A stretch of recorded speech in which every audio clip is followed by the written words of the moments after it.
Question is आजकल जो influencers हैं उनका रोल कितना इम्पॉर्टेंट हो गया है सोसाइटी में, क्योंकि किसी भी सिचुएशन में या कुछ भी होता है आजकल सभी सोशल मीडिया, यूट्यूब चैनल्स, सब कुछ पॉडकास्ट होते हैं। उनको लाइफ का कोई एक्सपीरियंस नहीं होता, उनकी इतनी एज नहीं होती है, बट वो दूसरों को सोल्यूशन देने लग जाते हैं।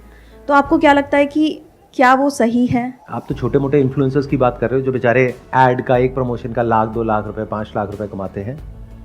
अगर आप ऐसे लोगों की बात करो जो फिल्म स्टार्स हैं, वो भी थोड़े से पैसे के लिए ऐसी ऐसी चीज़ें बेचते हैं जो जहर से कम नहीं है। चलो उनको छोड़ो, मैं आपसे पूछता हूँ, आप मान लो एक इन्फ्लुएंसर हो बहुत बड़े, आपके पास में इंस्टाग्राम पे 1 मिलियन फॉलोअर्स हैं, यूट्यूब पे मान लो 2 मिलियन फॉलोअर्स हैं।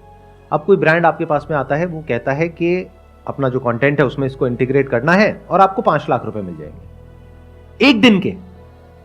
और उससे पहले आप जॉब करते थे और आप कमाते थे महीने का 50,000 रुपए, तो क्या वो 5 लाख रुपए छोड़ोगे? आई थिंक मैं उस सिचुएशन में सोचूंगी ज़रूर। आई डोंट थिंक सो, क्योंकि अभी आप ये कह पा रहे हो क्योंकि अभी आप उस सिचुएशन में नहीं हो।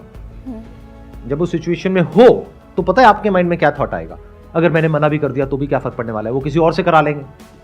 तो ये होना तो है ही, किसी ना किसी ने तो करना ही है। अब बहुत सारी बेटिंग एप्स हैं जो लीगली बैंड है, लेकिन बहुत बड़े बड़े सेलिब्रिटीज हैं उसको प्रमोट कर रहे हैं।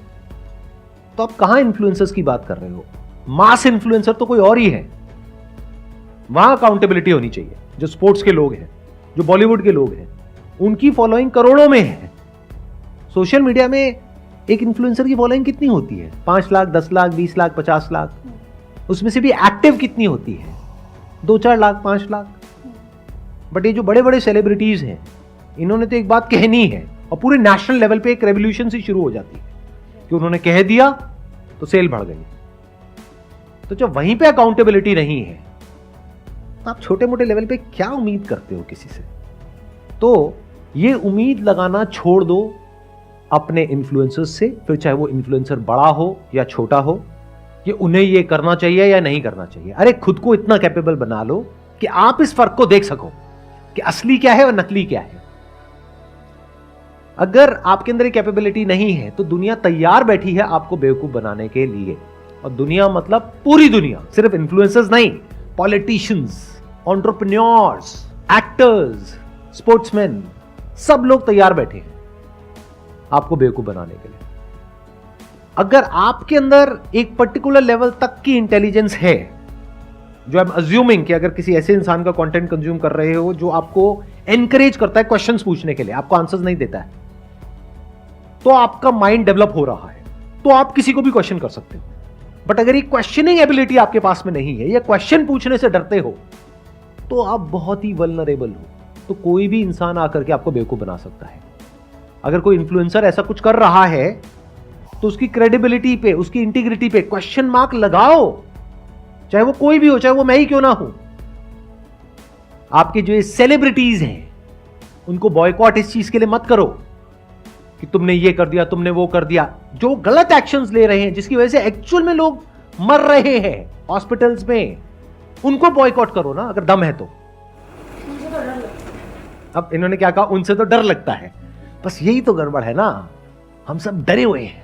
कई बार कमेंट कर भी देते हैं तो कई लोग मतलब ऑडियंस में ही आते हैं उठ के और बोलते हैं ये बता तुझे कितने पैसे दिए हैं ये बोलने के लिए। तो लोग आकर के नेगेटिव कमेंट आपको करते हैं। हाँ। तो उसमें डरने की क्या जरूरत है? नहीं मतलब जैसे बड़े बड़े लोगों को मैं कई बार इसलिए भी हिचक जाती हूँ कि कहीं ऐसा ना हो कि मतलब ऑडियंस ही आके गाली बकने लगती है। जब भी आप कुछ ऐसा करोगे जो मासेस कर रहे हैं उससे थोड़ा सा भी अलग होगा, तो आपको गालियां पड़ेंगी और गाली खाने के लिए रेडी रहना होगा, अगर आप सच में एक अच्छी दुनिया देखना चाहते हो तो। आपको डर नहीं लगता? आप जैसे बोल रहे हो कि इनको बायकॉट करना चाहिए, और मतलब मैं भी आपको सर 2013 से देख रहा हूँ, तो आप सर डायरेक्ट मतलब बायकॉट करते हो सबको। मेरी एक बात हमेशा याद रखना कि डरता वो इंसान है जो कुछ गलत करता है। जैसे जो इंसान अंदर से करप्ट है उसको बहुत डर लगेगा कुछ भी बोलने से पहले। वो कहावत सुनी होगी ना, जिसके घर शीशे के होते हैं वो कपड़े लाइट बंद करके बदलते हैं। ऐसी कुछ है ना वो कहावत, मुझे पता है, मैं मजे ले रहा हूं। डरता वो इंसान है जिसके खुद के अंदर बहुत कुछ गड़बड़ होती है। जैसे ये जो सो कॉल्ड सेलिब्रिटीज हैं, ये एक दूसरे के बारे में कभी कुछ नहीं बोलेंगे, क्योंकि उसको पता है कि जहां मैंने बोला तो आज मैंने उसका ये पॉइंट पकड़ा, कल वो मेरा भी ये पॉइंट पकड़ लेगा। लेकिन जिसको अंदर तक पता है मेरी जो नीयत है वो साफ है, तो वो नहीं डरता है किसी से भी। अरे वो उन सेलिब्रिटी से छोड़ो, वो पब्लिक से भी नहीं डरता है। अगर मुझे पता है मैं कुछ ऐसा बोलने वाला हूं जिसकी वजह से आप ही लोग आकर के मुझे गाली देने वाले हो, लेकिन उसमें आपका भला है, तब भी मैं बोलूंगा। अगर आप सही हो तो लड़ने के लिए तैयार रहो, और लड़ना तो पड़ेगा।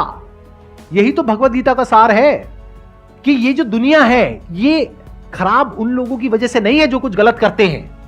जो सही लोग जो कुछ सही कर सकते हैं और वो नहीं कर रहे हैं, डर करके बैठे हुए हैं, उनकी वजह से ये दुनिया प्रॉब्लम में है।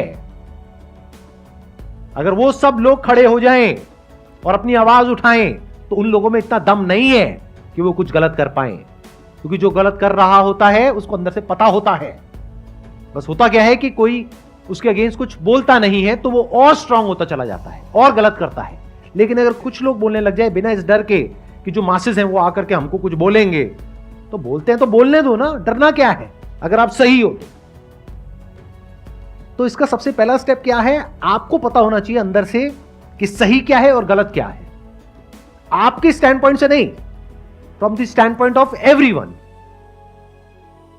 अगर ये आपको क्लियर है और फिर आप आगे बढ़ रहे हो लाइफ में, तो डर नाम की कोई चीज नहीं होती है। In the worst case scenario क्या होगा, मर जाएंगे, तो मर जाएंगे, उससे क्या फर्क पड़ता है, सभी ने मरना है, आप कौन सा मरो। बट हां, इसका मतलब ये नहीं है कि आप जा करके बिना बात के किसी से लड़ रहे हो।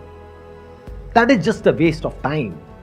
सही चीज के लिए लड़ना सीखो, सही चीज के लिए आवाज उठाना सीखो और सही तरह से लड़ना सीखो।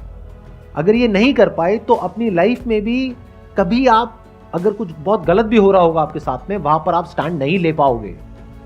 अगर आज सोसाइटी में कुछ गलत होता हुआ दिख रहा है और वहां पे जा करके आपको सिर्फ एक कमेंट करना है और उस कमेंट पे जो नेगेटिव कमेंट्स आपको आएंगे उससे आपको डर लग रहा है, अरे तो अपनी लाइफ में अगर कोई बड़ा डिसीजन लेना है जहां पर आपके अपने, कोई अनजान लोग नहीं, आपके अपने कमेंट करेंगे, अपने फ्रेंड्स, अपने रिलेटिव्स, अपने माँ बाप, वो कमेंट करेंगे कि क्या बकवास कर रहे हो, तो उन कमेंट्स को कैसे सहोगे। तो इसको प्रैक्टिस की तरह देखो कि अगर एक ऐसी जगह पर जहां पर कोई रिस्क नहीं है, कोई अनजान लोगों ने आकर के आपको कुछ बोल भी दिया तो उससे क्या चला गया, कुछ भी नहीं, आप अपने रास्ते, वो अपने रास्ते। अगर यहीं पे आप स्टैंड नहीं ले पा रहे हो, यहीं पे आपको डर लग रहा है, तो कल को अपनी लाइफ के लिए अगर स्टैंड लेने की बारी आएगी, मान लो आप किसी ऑफिस में जॉब करते हो, वहां पर कुछ गलत हो रहा है और वहां पर बोलने की बारी आएगी जहां पे बाकी के सारे इंप्लॉइज कह रहे हैं चुप रहो, बॉस कह रहा है चुप रहो, और आपको पता है कि आपकी नौकरी जा सकती है, तो क्या कभी कुछ बोलोगे। इसको ऐसे देखो कि एक बड़ी बैटल को लड़ने के लिए आपको अपने आप को तैयार करना है, तो सोशल मीडिया आज आपके पास में एक वेपन है जहां पर आप बहुत छोटे लेवल पे प्रैक्टिस कर सकते हो। सही और गलत के बीच के फर्क को समझो और जहां पर कुछ गलत होता हुआ दिख रहा है वहां पर अपनी आवाज उठाओ, बोलो, तो धीरे धीरे आपकी आदत बन जाएगी। और वो लोग जो एक के बाद एक गलत काम करते ही चले जा रहे हैं बिना किसी डर के, उनको भी समझ आएगा कि हम इतनी आसानी से बच करके नहीं निकल सकते हैं। बड़ा सिंपल आपको तरीका बताता हूं। ये लोग सबसे ज्यादा डरते हैं अनसब्सक्राइब करने से, तो वहां पर कमेंट में जाकर के लिख दो अनसब्सक्राइब, चाहे नहीं भी कर रहे लिख दो। और अगर बहुत लोगों ने लिख दिया ना अनसब्सक्राइब, वो बंदा 1000 बार सोचेगा ऐसा कुछ दोबारा करने से पहले कि you lost my respect unsubscribe, you lost my respect unsubscribe, कर दो अनसब्सक्राइब। अगर एक्चुअल में थोड़े भी लोगों ने ऐसा किया ना और उसके 2-4 लाख भी कम हो गए, उसकी हवा निकल जाएगी 1 मिनट के अंदर, क्योंकि उनके लिए यही जीना मरना है। उनकी दुखती नस को पकड़ो ना सीधा जाकर के, क्योंकि आजकल क्या है, यूट्यूब पे डिसलाइक बटन भी नहीं दिखता है, तो बचा क्या, सब्सक्राइबर्स ही तो बचा रहेगा और कमेंट बचा रहेगा। तो अगर कमेंट में जा करके आप इस तरीके से करो और एक्चुअल में अनसब्सक्राइब करो, अपने जो भी घर में हैं और लोग हैं उनको भी बोलो या अपने फ्रेंड सर्कल में बोलो कि देखो ऐसा कुछ हो रहा है, I just unsubscribed it, whatever, I just unsubscribe Sandeep Maheshwari because उन्होंने एक गैम्बलिंग ऐप को प्रमोट कर दिया। सर आज तक तो ऐसा हुआ नहीं। सच बोलने के लिए जैसे आप बोल रहे हो, खड़े होने के लिए वो होंगे। राइट, सच बोलने के लिए डरना नहीं है, चाहे सामने मैं हूं चाहे कोई भी है। ध्यान से समझ लो, यही भगवत गीता का सार है कि सामने चाहे आपके गुरु ही क्यों ना हो, आपके अपने घर वाले ही क्यों ना हो, अगर कभी सही और गलत के बीच में से आपको चुनना पड़ जाए, धर्म और अधर्म के बीच में से, तो डरना नहीं है, हाथ नहीं कांपने चाहिए उस वक्त। लड़ने के लिए तैयार रहना है।